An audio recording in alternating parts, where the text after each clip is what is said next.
मैं डॉक्टर आशीष डे हूँ। I am a senior consultant in the department of laparoscopic and general surgery, sir Gangaram hospital में। मैं bariatric surgeon हूँ। आज हम बेरिएट्रिक सर्जरी के बारे में थोड़ा सा डिस्कस करते हैं। Bariatric surgery is for making obese people lose weight. Obesity is BMI is a measure of obesity.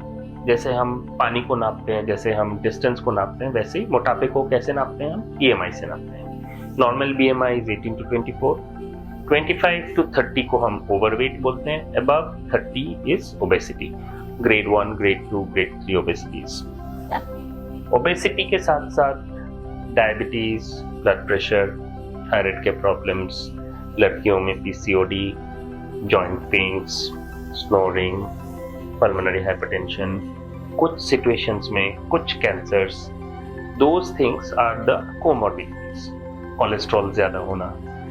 सो जर मोटापा है, अगर हम मोटापे को दवाइयों से नहीं ट्रीट कर पाते because BMI has exceeded a certain limit, उस टाइम पे bariatric surgeon comes to your rescue. So उसमें दो तरीके के सर्जरीज यूजुअली होते हैं। एक होता है स्लीव गैस्ट्रेक्टमी, एक होता है Roux-en-Y गैस्ट्रिक बाईपास।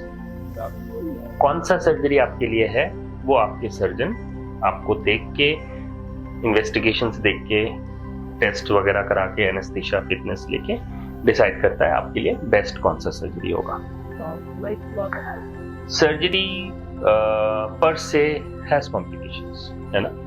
ऐसा बोलना गलत होगा कि कॉम्प्लिकेशंस होते नहीं है, but if done by an experienced surgeon in a good tertiary care institute, the chances of complications are very less. क्या प्रिकॉशंस लेना चाहिए, कैसे ऑप्टिमाइज करना चाहिए, वो सारे चीजें हम आपको बैठ के काउंसलिंग के दौरान सारा समझाते हैं। दवाइयाँ क्या लेनी है, कैसे लेनी है, everything is properly explained. Surgery usually laparoscopy से होती है and stay is usually 2 to 3 days after surgery. Open बहुत ही कम करते हैं, ज्यादातर लैप्रोस्कोपी से ही हो जाता है। रोबोटिक सर्जरी से भी कर सकते हैं, उसके अपने एडवांटेजेस हैं जो मैं किसी और वीडियो में बताऊंगा।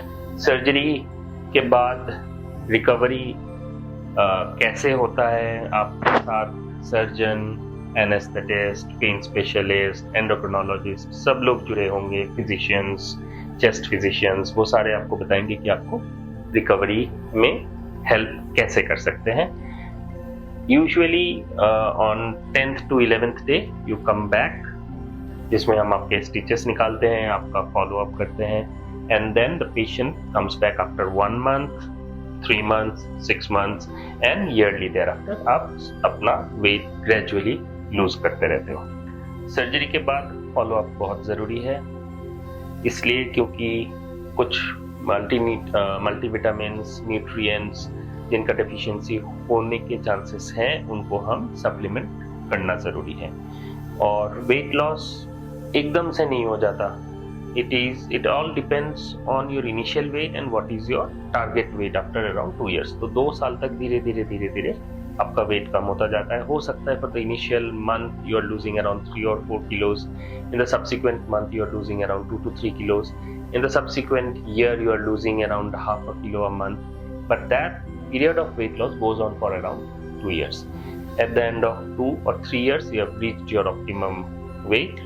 बट आपको ध्यान रखना है कि इस दौरान आपको अपना डाइट सही रखना है, मीठा नहीं लेना है, स्मोक नहीं करना, अल्कोहल नहीं लेना।